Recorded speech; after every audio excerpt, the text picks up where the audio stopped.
Wild dogs under my skirt.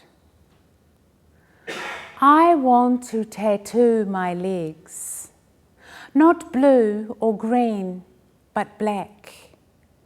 I want to sit opposite the tufunga and know he means me pain.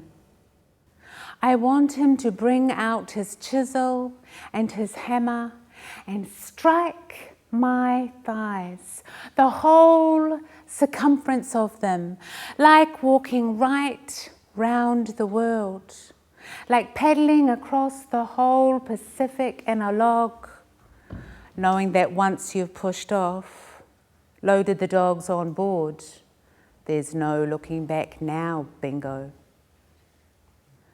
I want my legs as sharp as dogs' teeth. Wild dogs, wild Samoan dogs, the mangy kind that bite strangers. I want my legs like octopus, black octopus that catch rats and eat them. I even want my legs like centipedes, the black ones that sting and swell for weeks.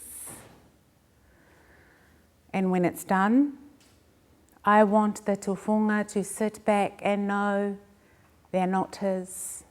They never were. I want to frighten my lovers. Let them sit across from me and whistle through their teeth.